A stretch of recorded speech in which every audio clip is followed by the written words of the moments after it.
Greetings from the General. Welcome, men and Ryan. Many podcasts have accepted this mission. 12 this year alone. You are all the best. I want you to go into that jungle, record an episode on Predator, and come back alive. Well, half of you coming back alive is also acceptable.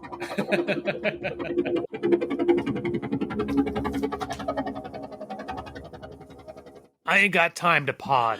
That helicopter sound is really freaking the dog out. That's cinema, baby.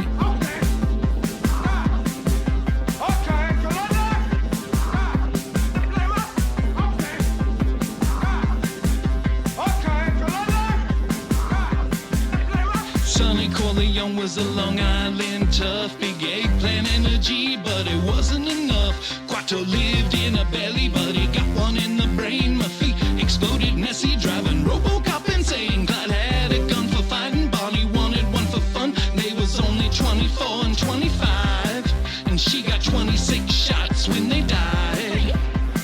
And there were squibs when they died. Hello, and welcome to season 15 of The Good, the Pod, and the Ugly, a film podcast where we traditionally pair films, creators, actors, directors. I totally got over my flu and COVID vaccine reaction Last week. Yeah, we're not recording these back to back. Anyhow, before going all that, season 15, we're doing the Squib instead. It's a special effect. We've talked about it however many episodes. I'm Thomas. I'm Ken. I'm Ryan. And we're joined by Jack. Hi. So, this week, we finally get, next week I think we're doing two films from the same year as part of our pincer movement as we consolidate down towards the middle. Yeah. This is our penultimate pairing, right? Uh-huh. Both the film last week and this week. So we paired this with Mona Lisa, 1986's Mona Lisa. Great movie. Thomas loved it. And 87's Predator. Both of these films, they have some things in common. Both of these films, the hero wears sunglasses, speaks with a funny accent, and is tricked into looking for missing people. Both have birds, whether that's a whirly bird, as you heard in the open, eating a helicopter, or the bird in the pet store where Bob Hoskins buys his bunny. Whoa. Both a woman is tied up, and both a man has a razor.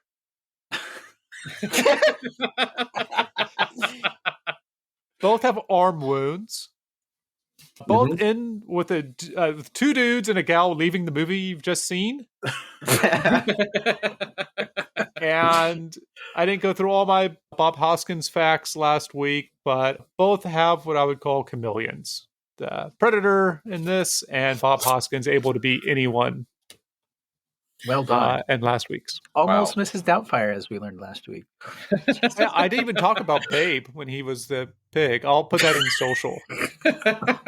He got fired for being too accurate.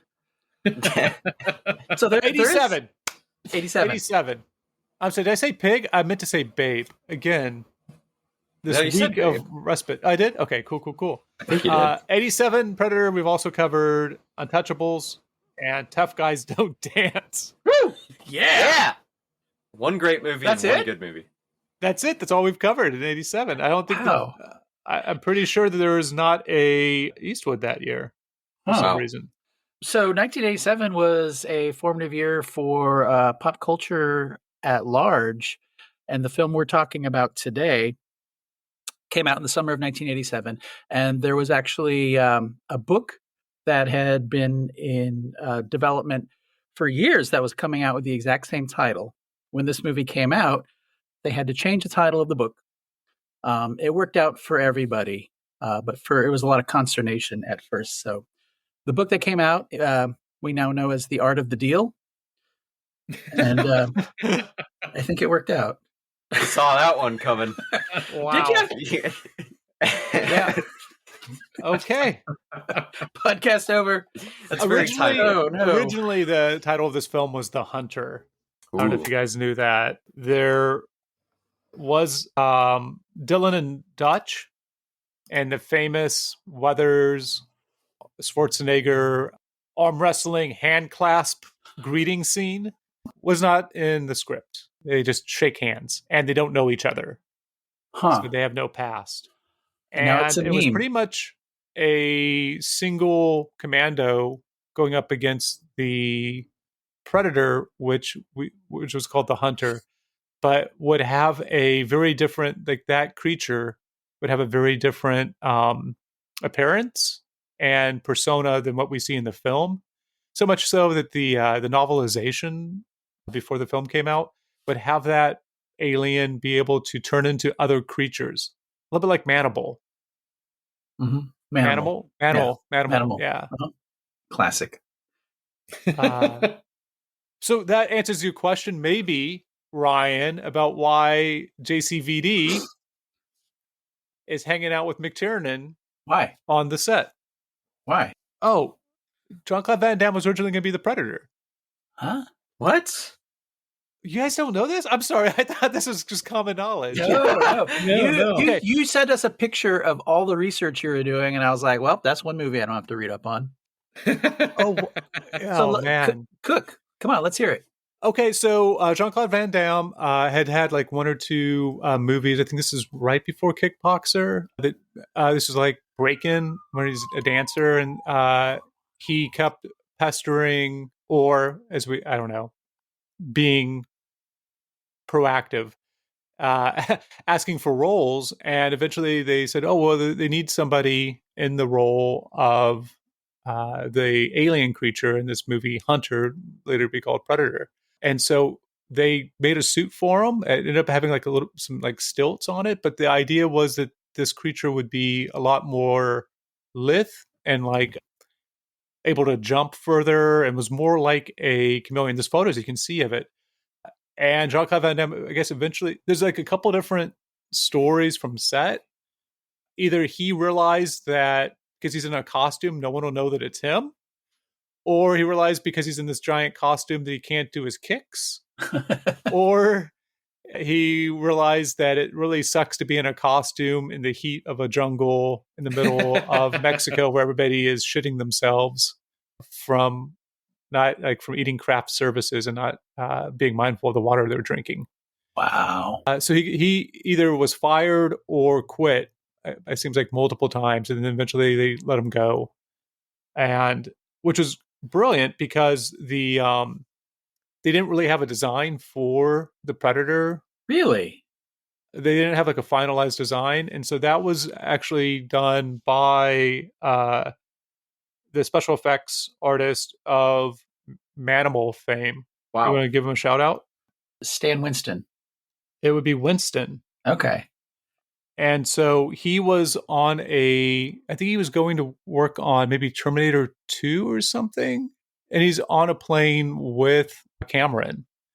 And he's talking to him. And he had this idea for like a Rastafarian warrior. And Cameron's like, you know what I really wanted to do in Aliens? That's what it was. Aliens. It was to have mandibles. And so he took those two ideas and meshed them together and on that plane trip, drafted up So he's the one that actually physically designed the Predator then? Yeah. Oh, originally okay. the Predator was going to be more like a chameleon. Yeah. And a little bit kind of like cat-like. And so then they said, well, shit, we have all these big dudes. The Predator needs to be big. And that's when they brought Kevin Peter Hall in. Okay. To play it. Originally, I don't think he could, but then like Henry and the Hendersons rapped and he was able to come on. Phew. Yeah, because one of the things I find interesting about this movie and Alien is that their longevity is due in part to the design of the creature. Yeah. I think they're probably the two best designed modern movie creatures ever. Yep. And I mean, yeah, we'll talk about it in a minute. Yeah, I didn't know that. He was just on an airplane and decided to draw it up. Are you sure Cameron didn't have a part in that? Given that he literally designed the entirety of the Terminator exoskeleton. Yeah, I mean Cameron, it's his idea. Like his idea was the jaws for an alien, but he didn't. He didn't. I don't think pull out his pencil and sharpen it and Uh, erase whatever. no, was working Stan, not on. like that, like this. Yeah. Okay, yeah. One of the great, beautiful film designs ever. And So honestly, if they didn't do that, like they were going to table this film a couple different times just because it was running over budget. They shot in Mexico at a time like in the fall where it doesn't actually look like a jungle. The trees are deciduous, I guess, and like would drop their leaves. And so they had people running around foliating the world to make it more look like a jungle that they were supposed to be in. Okay, I had a question about that because there are times where it looks like they're just not in a South American jungle. And Right. Well, they never were. Well, Yeah. but that's what they're going for. And so, yeah, they were running over on time. They brought in, so the sequence that we might talk about a little bit for the Squibs, the A-Team sequence was shot by A-Team film crew. Where they'd go in for the hostages. That was second unit.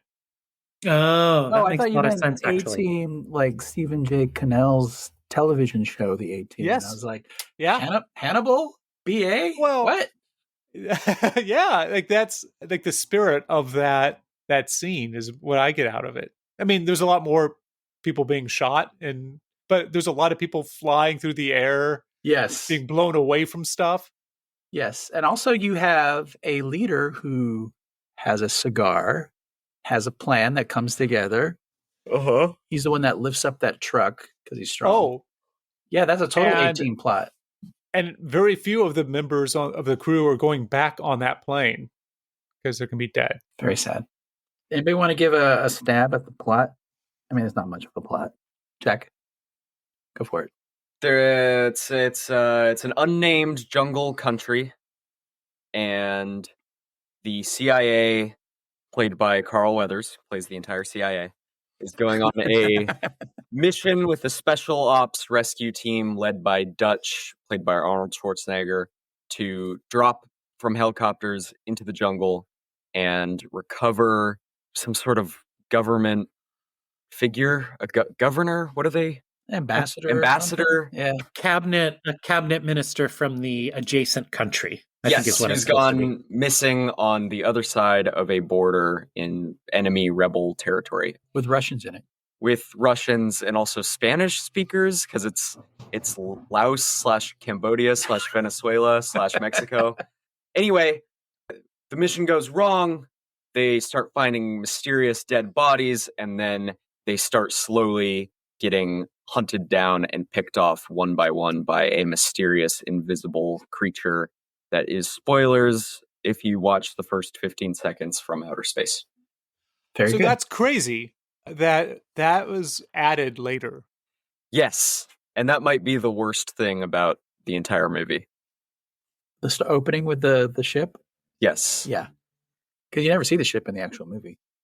No. And yeah, if you were walking into this movie theater in 1987 and you're a minute late and you didn't see the opening and you had no idea what it was about somehow, then you would, once the Predator shows up, you would be like, what's going on here? Well, so they do need that then, is what. I don't think that's the worst thing. I'd prefer not to know. I prefer to be in the same spot as the crew.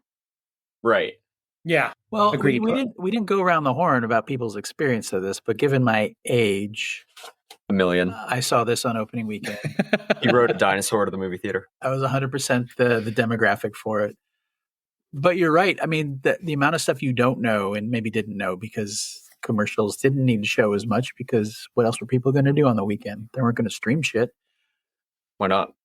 Because they didn't exist.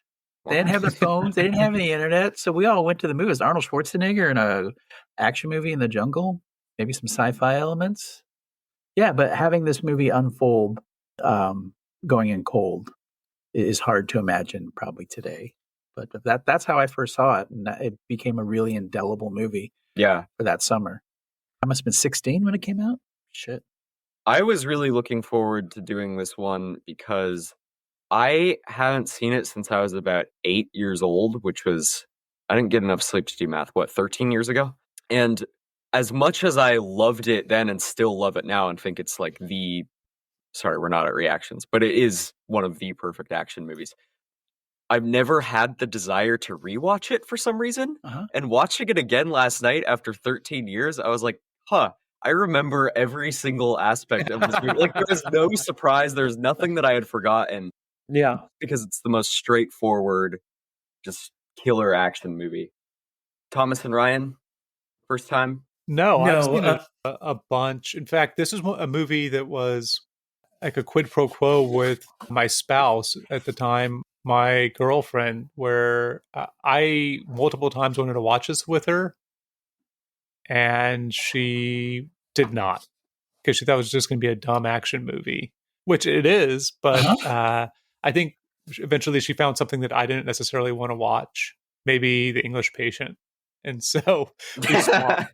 We watched Predator, The English Patient. Which is weird because The English Patient originally had a third act where a predator in World War II comes and tries hunting Ray Fiennes down. True. Minghella had to cut it out because they didn't have the rights. That would have been a more exciting movie, I think. For sure. He's hiding out in that cave, all injured. Waiting for the predator to come get him. Setting up traps. Anyway. This was probably the third time I've seen this movie. First time in college, and then second time in my 20s sometime. I think similar to Jack, of McTiernan's 3-picture run from this, Die Hard, and Hunt for Red October, one of the 3 great mainstream action movie runs ever, that this is the one that is maybe the most indelible, but I've seen the least, maybe because so much of it is so sticky that it just sticks in your head. Because it's so elemental and simple that there's not much to forget. Yeah. But visually, McTiernan elevates a decent template for an action movie, but it's just fantastic. It's like that thing what they did in the 80s where they would take a B movie script that they threw a couple dollars at in the 70s, but then they gave it like an A budget, big stars, and great tech crews, and it's beautiful. It is beautiful. It is absolutely gorgeous. Everything, all the 80s stuff that maybe people would say has aged poorly, but at the time was really, I don't even know what it was like seeing the Predator moving around. Holy fucking shit. Yeah, it was like... Is that at the time, that effect was like one of the most complicated digital effects that had ever been achieved. And it's still... I mean, it's uncanny valley and wonky, but it still looks pretty darn amazing. Yeah. What's also fun is whenever you get the heat vision, that's like a creative understanding of what heat vision might be. They didn't have a heat vision camera, but it required something like, it used like a 20-foot cable back to a van to process stuff. And so you can't really get that into the forest or the jungle. And it's a heat camera. I don't know if you've ever used a flare or other heat gun, but the jungle's a lot hotter than humans are, and so they couldn't see people with it. And so they had an idea of having people, if I remember right, dump ice water on them and have a fire behind them so that they could get usable footage.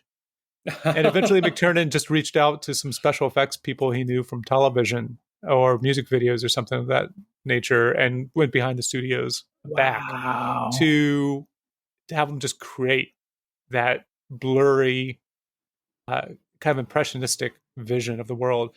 Because watching this is, my 8th or 9th time, I would hate to be the Predator. Like, I'm very concerned about losing my eyesight. Some of my favorite things, like reading and watching movies, it helps to be able to see what you're looking at.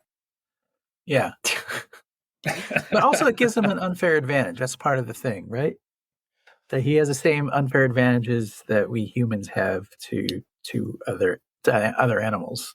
Yeah. And then, so I'm curious, Thomas, about the original script for this, because the third act of this movie, where it's just Schwarzenegger and the Predator, is one of all-time best man versus whatever set pieces ever. How did it end originally?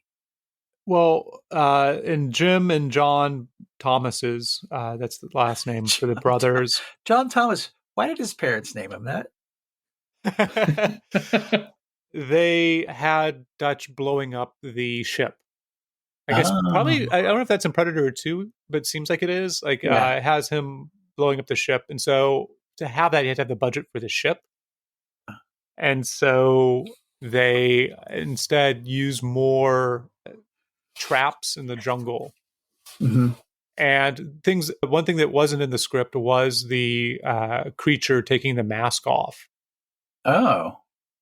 The Yat-Uja is how I think you say that alien race. Wow. And so, yeah, it didn't have him taking the mask off. Because if you think about it, like the older version, he might not be wearing a suit at all. He might just be a chameleon Yeah. or a creature that can morph into other creatures, like T2. Hmm. It's one of those things how precarious great movies are that they didn't even start off with that being what we now know as the Predator. They started shooting and it was something else, right? Yeah. That's a crazy to think about. You think about how they have exploited this IP for the last 40 years, and it's all due to how fucking cool he looks. Well, How if you fucking watch it badass he again, is. and for the effect where they shot, I guess, using different film speeds to give the wavy effect and like keyed in the Predator, Uh-huh. that Predator seems a smaller and more agile, like crawling around on stuff like a Yeah. lizard would. Yeah. And so, Huh. the other way that they wanted it to move was they, to give you an example, they had they had this red suit, so that's how you key it out against the green of the jungle. They put it on a monkey, and they wanted the monkey to jump around with it so they could film it. And the monkey just seemed like he got embarrassed, which McTiernan understood. And I was like, "That's okay. We won't do it then." Wow. Another thing, another reason I think that this lives on as one of the greats of its kind of this time is the fact that you don't see the Predator until maybe more than halfway through the movie. Yeah. Whenever he gets shot and he's hanging out in the tree doing the surgery thing. And then, yeah, you don't really get a full reveal of what this guy looks like until pretty much the very end. Uh-huh.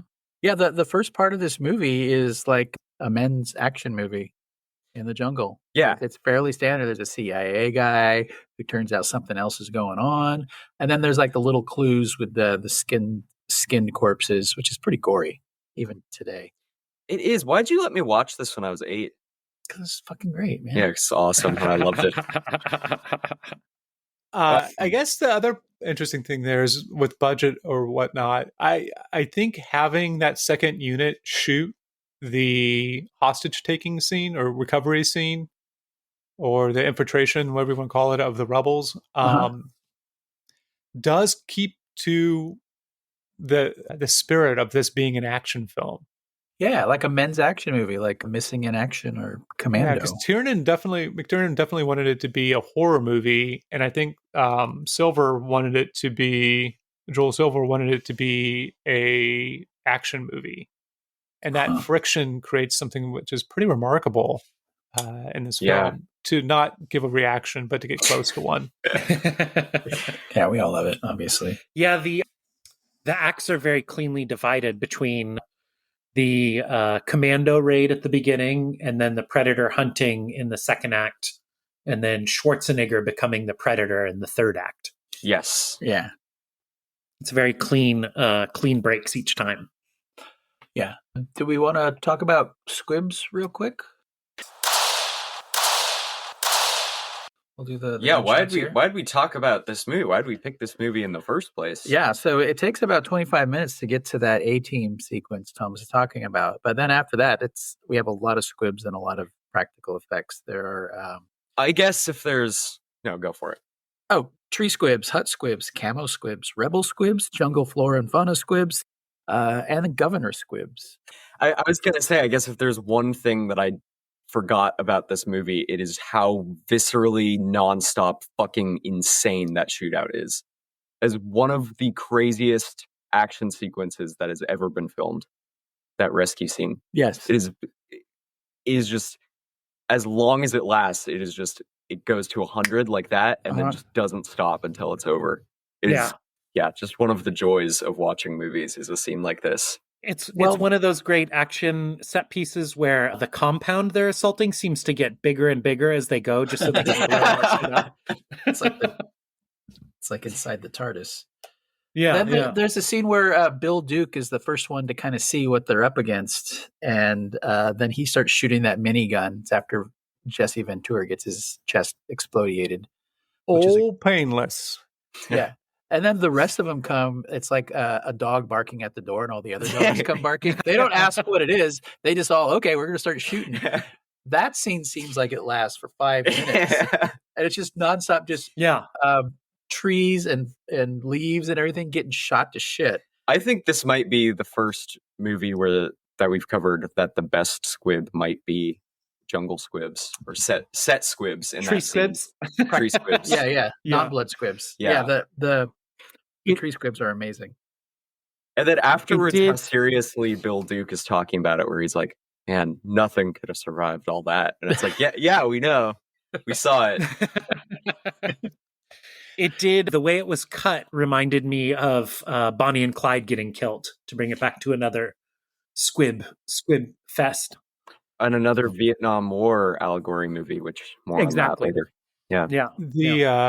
McTiernan definitely wanted the idea of guns to seem silly in that scene, and I think he also references Die Hard, where they shoot glass and don't actually hit anybody.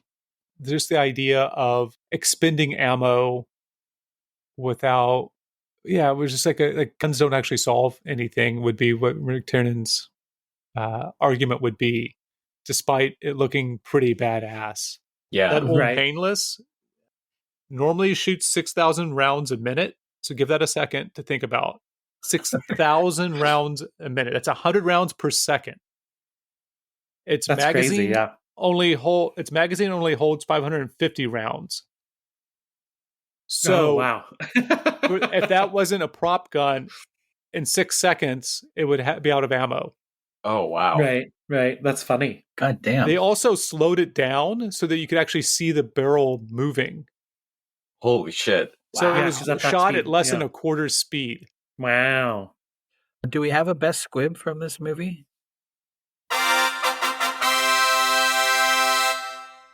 I like the head squib of the hostage. That's a realistic one.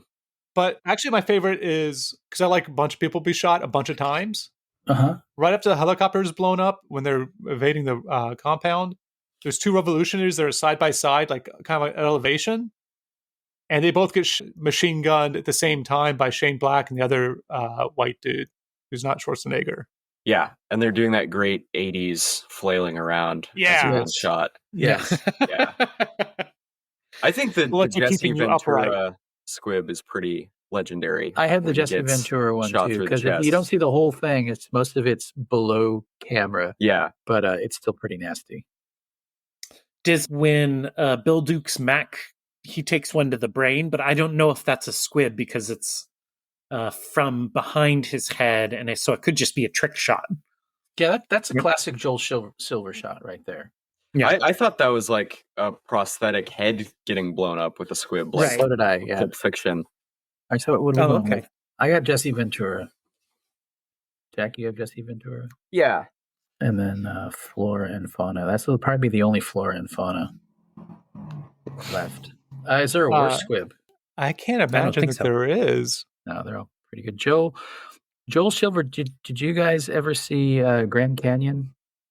The movie that Steve Martin is literally playing Joel Silver in that movie as a high-end Hollywood action producer who always wants to add more gore and violence to his action movies, but then has a health event, and he's like, I'm going to turn my life around.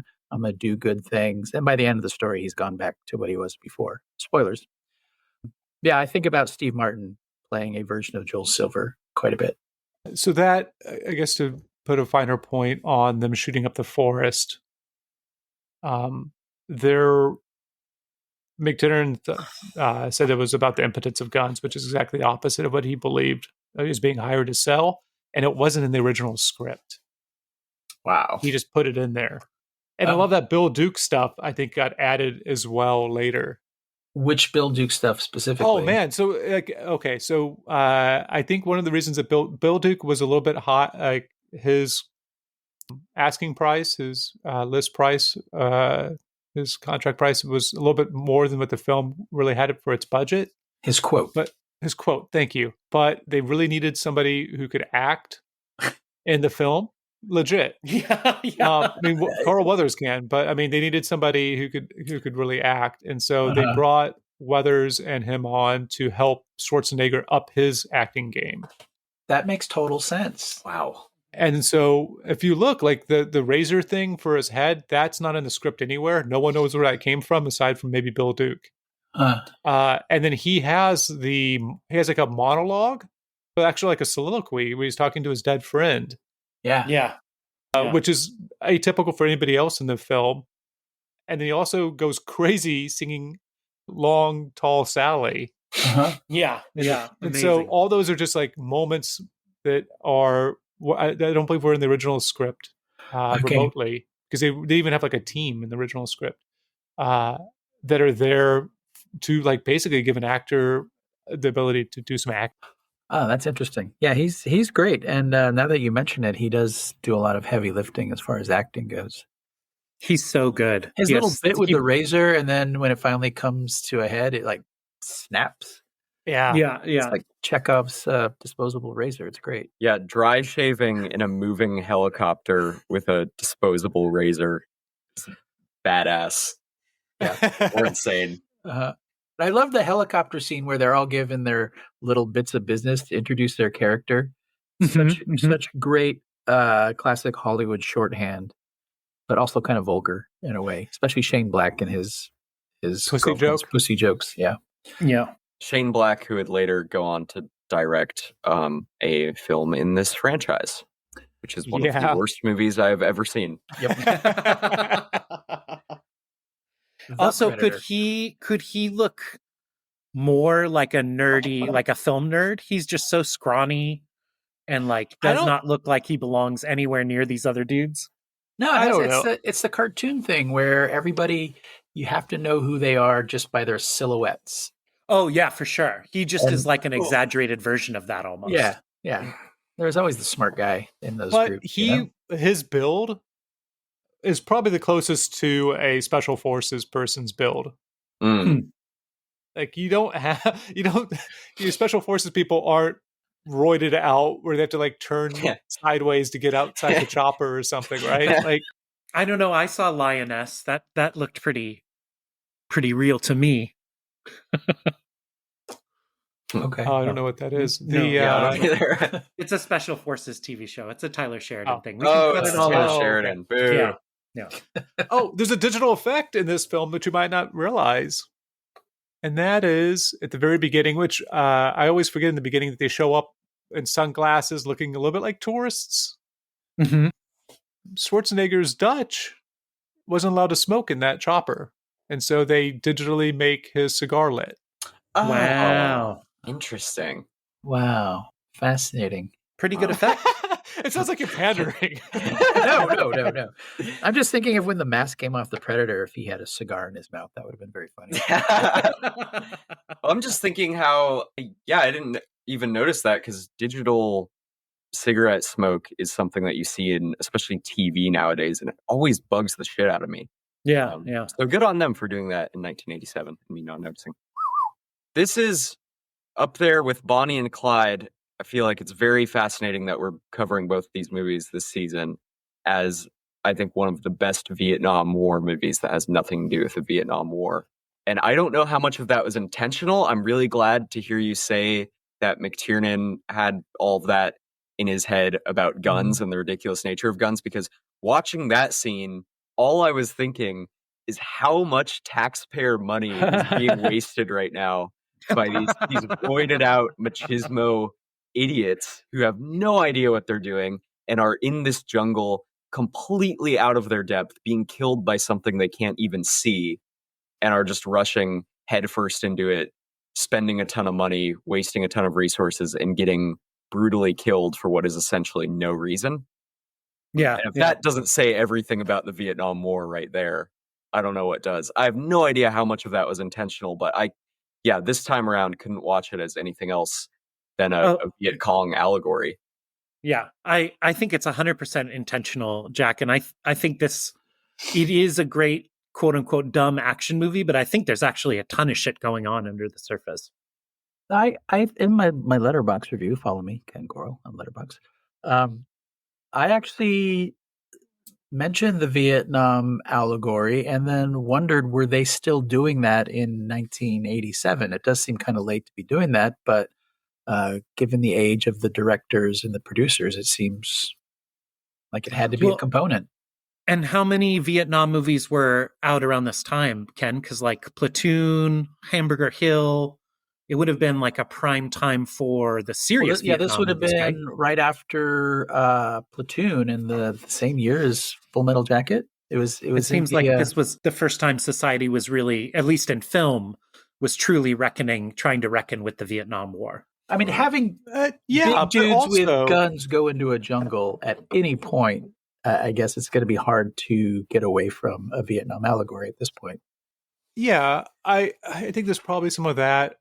And the choppers they're using are helicopters from Nam. At the other end of it, though, and we'll talk about this more next pairing with Walker, we do have Iran-Contra and all these other actions in Latin America, illegal actions in Latin America occurring and becoming public. Yeah, that's a great point, Thomas. And in fact, one of the toss-offs that they say when they're raiding the base is the bit about the Russian advisors being on site. That is something that Reagan used to justify a lot of our Central and South American actions, but was never proven to be true. There's no evidence that Russians were influencing directly on site the communists in those countries. One thing that we haven't mentioned is how much silence there is in this film. Not silence from the score, which I think is, this whole movie has a score except for 10 minutes. There's always music going on in the background letting you know how you're supposed to be receiving the images that you're getting. But you can really tell in the McTiernan stuff, like what he directed, because he likes to tell his story visually as much as possible. And that might come from the fact that his dad was blind and a lawyer, and it would ask him to like read people and like come to interviews with them to see, like, to get a perspective on it. But he like, if this and Die Hard, there's a good amount of things just being told by what you see versus unnecessary dialogue. So Thomas, you did the research on this. How did McTiernan go from making Nomads with future James Bond, Pierce Brosnan, to Predator and then Die Hard in the Joel Silver? Well, there's a couple different stories, but ultimately it seems like Schwarzenegger, for some reason, saw Nomads and was like, this person can tell a visual story, because Nomads is a lot of what, like a van being parked down the street. And it's not like McTiernan came out of nowhere, like Bill Duke, he came out of AFI. So they were looking for, it seems like they were looking for a journeyman director. Just you off the street, you got a pulse. Why don't you do this? He is, with this and Die Hard, so many of these images from these movies are iconic. And it speaks maybe to what you were saying about interpreting for his lawyer dad, Thomas, but really, you just get so many amazing shots that tell such a story. And the visuals in the third act, when it's just Arnie versus the Predator, I mean, if you just watch that by itself, it's very surreal and kind of abstract. There's a lot of the infrared type technology and very little talking. And it's just a crazy ass hunt. And you know what's going on because of the previous hour. But I think if you just saw that, you would think that it was some kind of crazy ass art movie or something, you know? I was thinking the exact same thing. Yeah, the last act almost does feel a little bit art house. McTiernan had one of the weirdest careers in Hollywood of his era, didn't he? Because he was like top dog for a few years and then made a few flops with The Medicine Man. And then he had that weird wiretapping incident where he hired a private investigator to tapped the phones of the producer of Rollerball, and then he spent time in jail because of it. Yeah. Is that Yeah. true? Yeah, Yeah. it's insane. The arc of his career is definitely one of one. Is nuts. Wow. He reminds me a little of, they say that glam rock was totally, which was so huge in the late 80s and then just completely blown out of the water by the Nirvana album and the arrival of grunge. And McTiernan's style of filmmaking seems to have really been blown out of the water by Tarantino and the indie craze. These big galoots were no longer really popular for just murdering people in the 90s, like they were in the 80s. And all of his 90s stuff is like trying to get away from the big budget action blockbuster, but he can't really find a new niche, The zeitgeist is a very precarious thing, and it seems like being in it for a bit. Some artists spend the rest of their career trying to get back there, and they never do.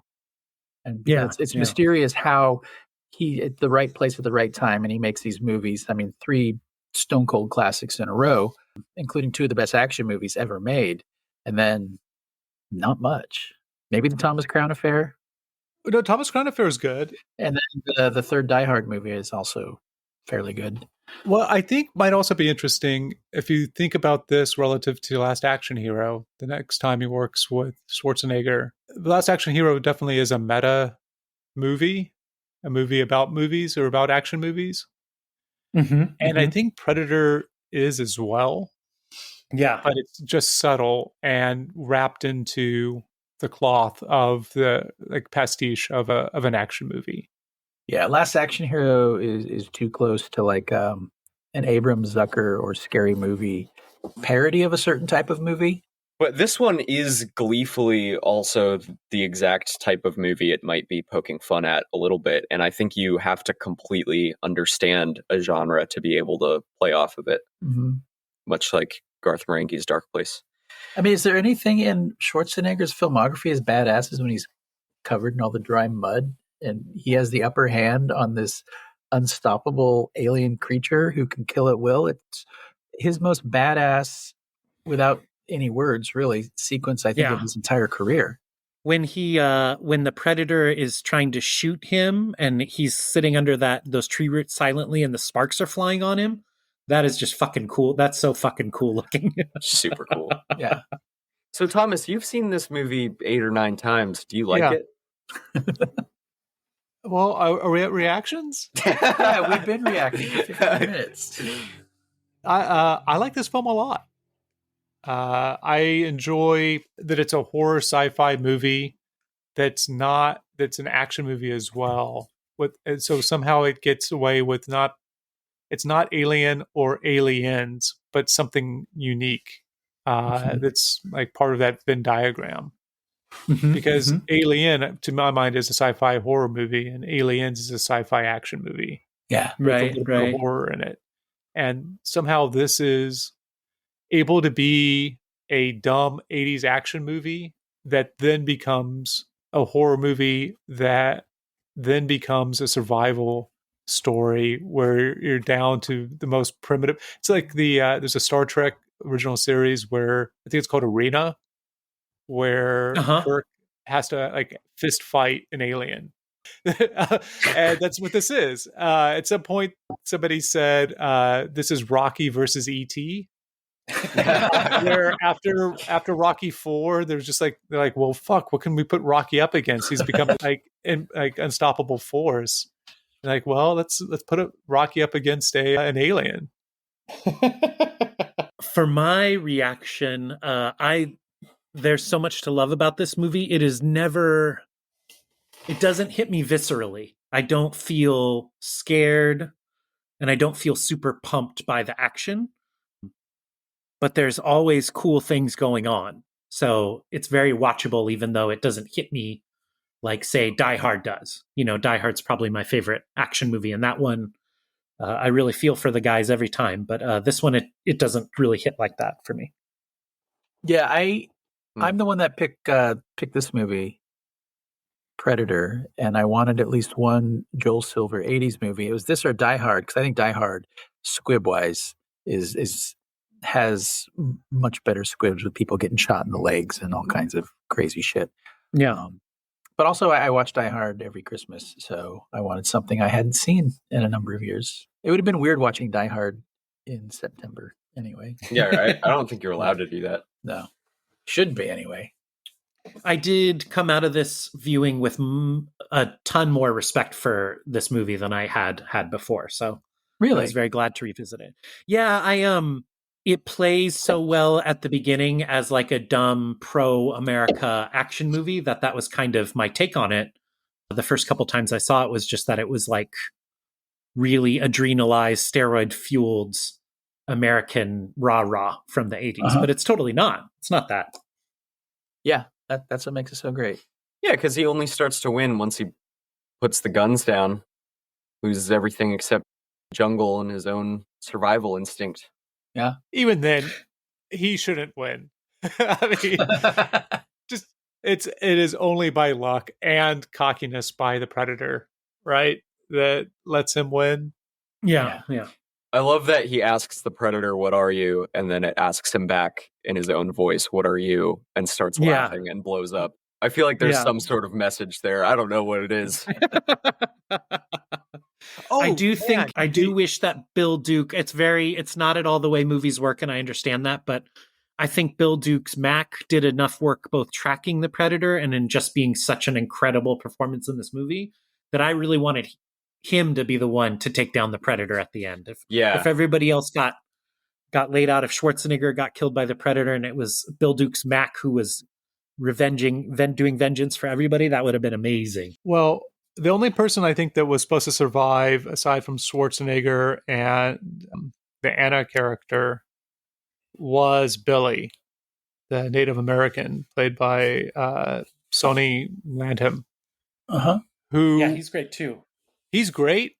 He's killed off screen. There's a crazy scream. If you guys don't know much about the film, they actually hired a bodyguard for him whenever they were in Mexico after the first night of him getting drunk, because they needed somebody to protect other people from him. The bodyguard wasn't to protect him from other people. It was to, like, and the contract. No, seriously, the insurance company was like, we need somebody watching him at all times to make sure he doesn't pop off. Also, apparently, they all would wake up. So they got really competitive at one point. It's like early on, McTiernan didn't like the testosterone on the set or how people were acting, so he brought in military people to put them through some training, and which helped bond them a little bit. But they would all wake up early before they started shooting to get their reps in, so they can be just jacked on camera, right? Except for Carl Weathers. Carl Weathers said that he was just born that way, basically. But he was also doing it. Yeah, of course. Got a stew going, baby. Got a stew going. All right.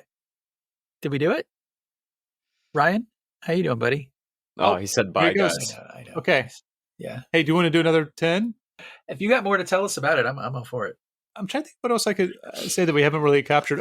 One thing that I saw in previous viewings, and I like watching when a film teaches you how to watch it, is that there's a night vision shot of the helicopters when they're coming into, when they're following each other, going to their drop point. And so you get to see, there's other spectrum out there, right? There's other ways of seeing the world prior to getting the Predator's POV. Yeah, that's a good point.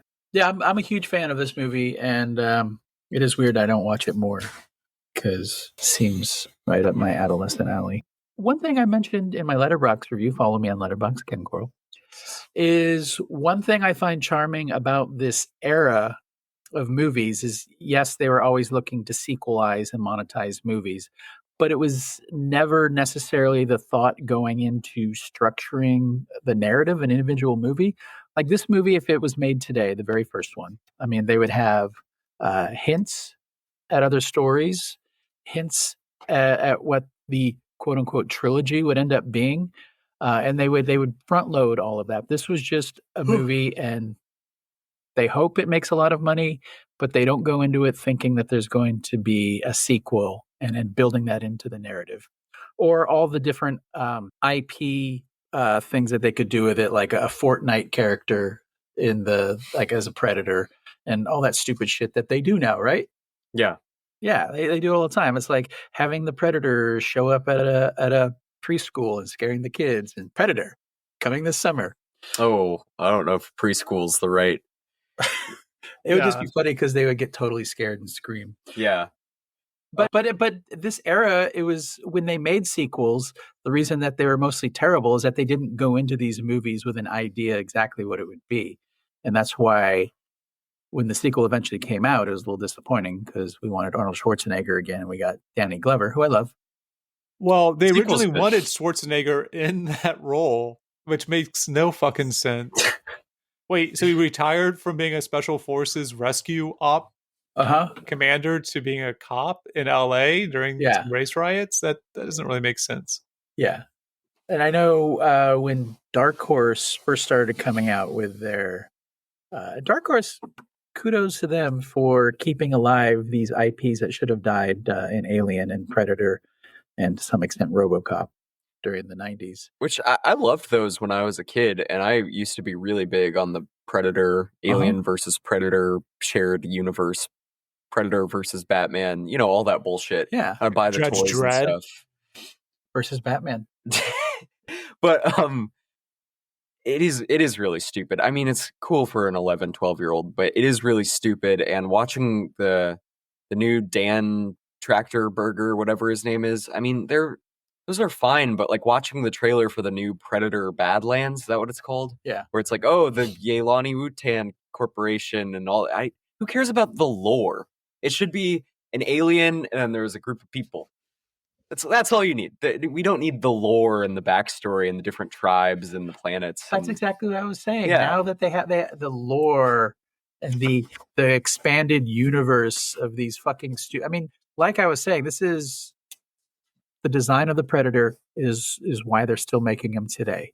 True. It is one of the best designs, both those Alien and the Alien in Alien. Is the only reason that they're still being made because at their core, they're very simple, classic horror or action movie stories that are elevated by brilliant design and filmmaking. But really, there's no reason to have fucking lore. I mean, it's an alien with a little mouth that comes out of its mouth. This one's a guy that only sees in heat vision. What does he do when he goes to Florida? So to try to expand them is part of what's wrong with contemporary Hollywood because they would expand them before it even came out now. I really like that, and they thought that they might have to change this, but I guess similar to like Hunt for Red October, having a language that you don't know for the alien, but the alien also with the bomb on its wrist, the timer, using non Roman numeral or Arabic numerals, like just be able to like, oh, we know what that is. Yeah. We're able to understand all this visually. McTiernan was very concerned during test audience viewing whether or not people would get it. And you know what? People aren't complete idiots. Yeah. It's not like Schwarzenegger goes like, is that a timer? But he could. I mean, that could be in the script, right? That could Looks be at the on camera screen. and shrugs. I do really love the line after he's covered in mud and he realizes that the Predator can't see him. It's like one of the only lines in the third act. He's like, he can't see me. That was that was a terrible Schwarzenegger. That was like Michael Caine. That was like Michael Can't Caine. see me. I'm going to be covered in mud. They won't see me.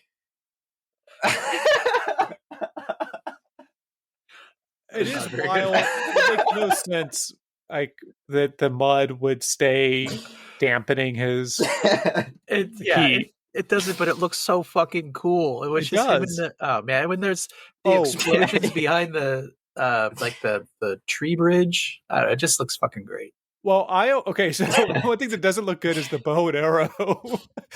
That arrow leaving the bow looks so sad. Yeah. Looks like it's made right out of away foam. in real life. Yeah.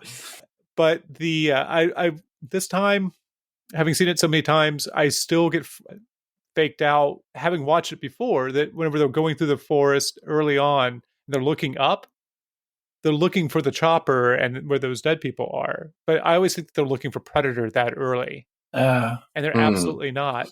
But the other thing that I always forget about is whenever Schwarzenegger is having it out with the Predator at the very end, and he goes down what looks like a kind of like a funhouse slide of mud, and he's like, and he goes off a cliff into the water and lands. It's like, oh, okay, he got away. Like there's a moment of reprieve where it seems like he's like, okay, well, I did that crazy thing. I'm out. Like I have some time before that creature's going to come for me. And instead, the creature just jumps, makes the dive. Yeah. And that's always surprising to me every time I watch it, no matter, like, I don't have it, I guess, as committed to memory as I ever think that I do. Yeah, John McTiernan, we should do a 4x4 McTiernan someday. That'd be good. Yeah, I've always wanted to watch The 13th Warrior. Uh-huh. Always been curious about that one because apparently that was supposed to be a masterpiece, but was butchered in the final cut. Yeah. Maybe. That's a Michael Crichton. I like the Michael Thomas Crichton Crown Affair a adaptation. lot. Thomas Crown Affair is great A-list filmmaking for like grown-ups. Yeah, it's that 90s film, or maybe what Ryan was saying about like adult filmmaking. Nope. Adult filmmaking. Not what I wanted to say. Filmmaking of a specific era. Yeah. Thomas Crown Affair like feels like a sophisticated late 80s film that's shot in the 90s. Yeah. It's great.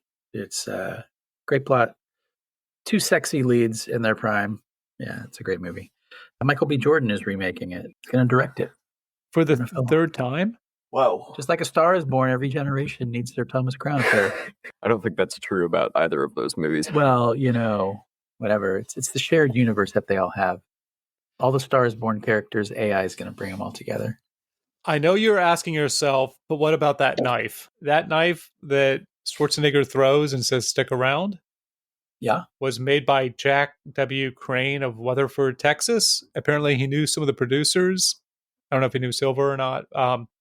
And like finagled his way into getting his knife, his custom knife, onto the set and as part of the props. McTiernan hated it. And so he wanted to get rid of it as quickly as possible. And so that's why that scene is in the movie. It is a pretty dumb looking knife. It is a pretty dumb but classic Schwarzenegger line. Right up there with Let Off Some Steam. Oh, yeah. Yeah. Yeah, but it's cool that they kind of get that stuff out of the way early, I guess. Schwarzenegger's stupid lines in the knife. Well, it also, I think, sets you up for... Oh, and then this is one of the most interesting things, I think, having seen this movie very recently. The end of the film, unlike last week's terrible ending with... Beautiful ending. Hoskins and daughter and best friend walking down the street singing. And skipping. Yeah. The end of this film is some takes from set of people looking at the camera. So I guess the first post-credit sequence movie is Being There. And around that same era was a movie by Altman called Buster McCloud. Brewster McCloud. I'm sorry, what? Brewster. Yeah, I'm sorry. What I said? Yeah, I'm still recovering. Brewster McCloud, which is a strange movie, but influenced McTiernan, where it was like, oh, the end of that film, everybody comes out, even the dead people, and is part of the circus in new roles. I want to end my movie with something like that, where you're not left with Schwarzenegger just staring deadly, like not deadly, but dead-eyed into space. I want to remind people that they just watched a movie and had a good time. It is. It's great. It's like It is like great. a curtain call. All the people coming out on stage, and even if their characters died, of bowing and whatnot. It's great, and it reminds me of 1990s sitcoms or Too Many Cooks. Yeah. Yeah, for those of us too young to remember 90s sitcoms. Seinfeld. They're Simpsons? always turning to the camera and smiling in Seinfeld. Okay, I guess that will wrap it up for this installment of Squib Season. We are taking a break for our next episode. We're going to do a special Halloween episode. We are going to be covering the entirety of Garth Marenghi's horror classic, Garth Marenghi's Dark. By Garth Marenghi, starring Garth Marenghi. Yes, as Dr. Rick Douglas, MD. We've referenced it 5 million times on this podcast. I recently did an AI search of all references, and that's what it was. So we got to get it out of the way. Groovy. Yeah. Yeah. And then 2 more Squib episodes after that, right? And then we're done. RoboCop and Walker. We're ending with on a high note. It's going to be great. But next episode, Dark Place. Dark Place. Spooky season. See you there. Thank you, Ryan, for the theme song. Thank you, Ryan. You're welcome. Arnold Schwarzenegger? It was Michael Caine. Yeah. I worked very hard on that theme song. All right, bye, Wow. guys. Bye. Yeah. Good work, fellas There and were Liz. squibs and they died. There were squibs and they died. Yeah, they made a big mess when they died. On a follow Walker down South American way.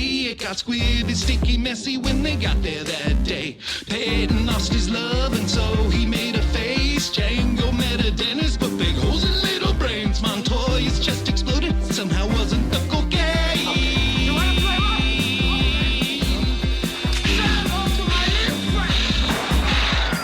And there were squibs when they died. There were squibs when they died. And there were squibs when they died. There were squibs when they died. Yeah, they made a big mess, and then they died.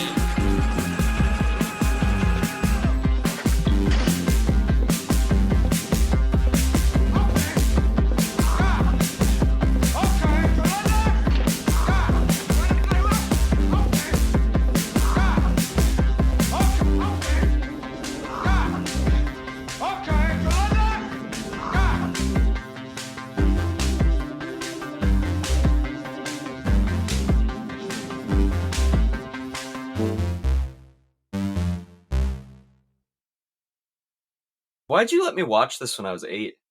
And then Monkey just seemed like he got embarrassed. We can cut it's it all Taylor out. Sheridan. Boo. Yeah. John Thomas. Why did his parents name him that? Yeah. Minghella had to cut it out because they didn't have the rights.